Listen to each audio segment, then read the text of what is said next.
प्यारे बच्चों, कैसे हैं आप सब। आशा करती हूँ आप सब अच्छे होंगे, स्वस्थ होंगे। स्वागत है आपका इस कक्षा में। आइए आज हम पढ़ते हैं संस्कृत का पाठ 13 धातु रूप यानी कि फॉर्म्स ऑफ रूट्स। आपने हिंदी व्याकरण में पढ़ा होगा धातु क्रिया का जो मूल रूप होता है ना, उसको धातु कहते हैं।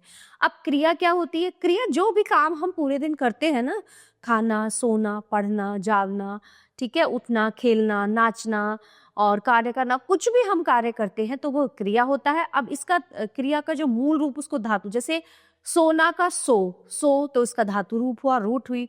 जाना जा, खाना खा, पहनना पहन, और नाचना नाच, खेलना खेल। तो ये जो शब्द मैंने आपको बोले हैं अभी, ये सब क्या होते हैं? क्रिया के रूप यानी जड़ यानी कि धातु रूप होते हैं। ठीक है, तो संस्कृत में भी हम ऐसे ही इनका ज्ञान करेंगे। क्रिया के मूल रूप को धातु कहते हैं, जैसे भू, पट, गम आदि। मैंने बताया था ना अभी आपको।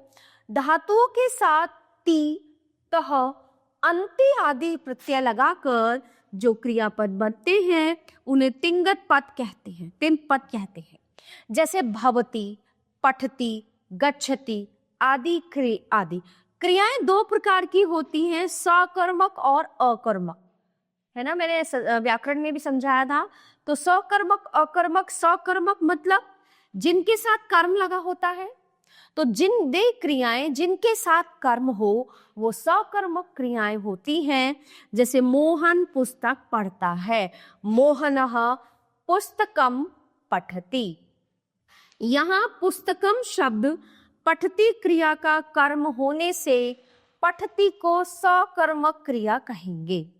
अकर्मक क्रियाएं जिसमें क्रिया के साथ कर्म की अपेक्षा ना हो, जिसमें यानी कि कर्म नहीं होता, अ मतलब बिना यानी कर्म के बिना, वहां अकर्मक क्रिया होती है। जैसे राम हंसता है, राम हंसती, मोर नाचता है, मयूरः नृत्यति आदि। ठीक है, अब आते हैं हम धातुओं के प्रत्यय पर। सबसे पहले लट लकार वर्तमान काल, लंग लकार भूतकाल, लोट लकार आज्ञार्थक, विधि लिंग लकार विध्यर्थक और लिट लकार भविष्यत काल।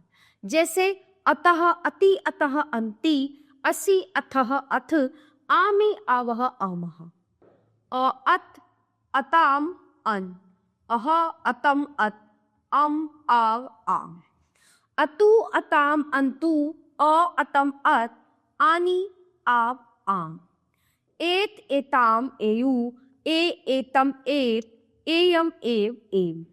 अब आते हैं भविष्यत काल। प्रथम पुरुष, मध्यम पुरुष और उत्तम पुरुष। इष्यति, इष्यतः, इष्यन्ति, इष्यसि, इष्यथः, इष्यत, इष्यामि, इष्यावः, इष्यामः। ठीक है, अब आगे है गम धातु, गच्छ जाना, लट लकार वर्तमान काल। पुरुष एक वचन, द्विवचन और बहुवचन। जैसे गच्छति, गच्छतः, गच्छन्ति, गच्छसि, गच्छतः, गच्छ, गच्छामि, गच्छावः। ठीक है, गच्छामि, गच्छावः, गच्छामः। अब इसमें लोट लकार आज्ञा सूचक, लंग लकार भूतकाल और विधिलिंग लकार चाहिए के अर्थ में। तो ये सारे मैं आपको समझाऊंगी, फिर आगे जो भी रूप होंगे वो इसी तरह बनेंगे जैसे ये है।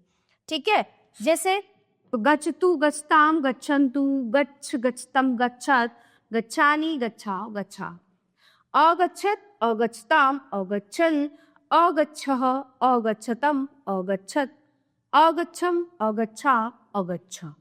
अब चाहिए के अर्थ में गच्छेत, गच्छेताम, गच्छेयु, गच्छेः, गच्छेतम, गच्छेत, गच्छेयं, गच्छे, गच्छे। ठीक है, अब देखिए भविष्यत काल में गमिष्यति, गमिष्यतः, गमिष्यन्ति, गमिष्यसि, गमिष्यथः, गमिष्यत, गमिष्यामि, गमिष्यावः, गमिष्यामि। ठीक है, अब मैंने आपको ये गच्छ के रूप पढ़ के बताए। अब यहाँ पे भू होना, ऐसे ही ये होंगे इन्हीं के उस पे, तो इन्हें आप स्वयं पढ़ेंगे। मैंने आपको एक समझा दिया, आगे आप स्वयं पढ़ेंगे। भू, यहाँ पे भू के रूप, उसके बाद दश यानी पश्य देखना, उसके रूप, फिर स्था, तिष्ठ, वो भी, ये भी सेम है उसी की तरह। ठीक है, तो ये रूप आपको स्वयं पढ़ने हैं, जैसे मैंने आपको समझाया है उसी तरह। अगला आता है हमारा उपसर्ग। ठीक है।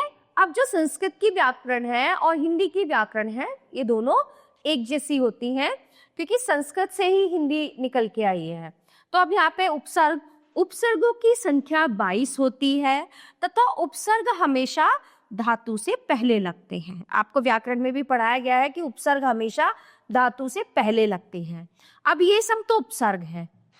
आ उप उप उप उप, गम रूह, नी विश क्र हर वस। जैसे आगच आना, आरोप चढ़ना, आने लाना, उपविश बैठना, उपकरोति उपाय करता है, उपहरती भेंट देता है, उपवस्ती पास में रहता है। अब यहाँ पे देखिए उत उत उत उत वी परि परि प्र प्र प्रति प्रति।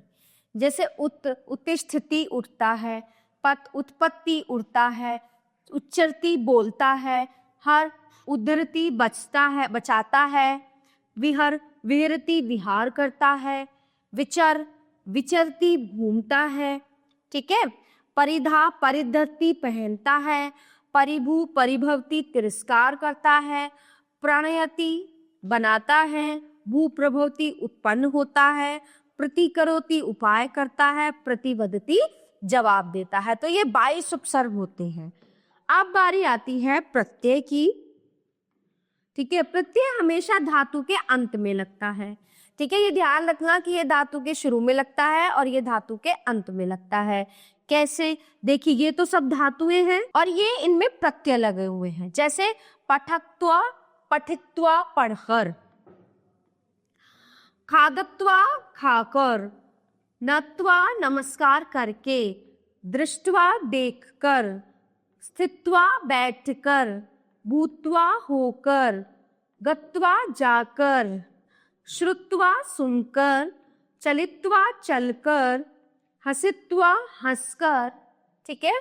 और आनीय लाकर, प्रविश्य प्रवेश करके, उत्थाय उठकर, आगत्य जाकर, आकर, आगत्य आकर। ठीक है।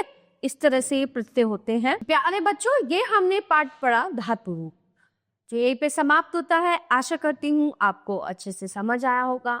मिलते हैं अगली कक्षा में। धन्यवाद।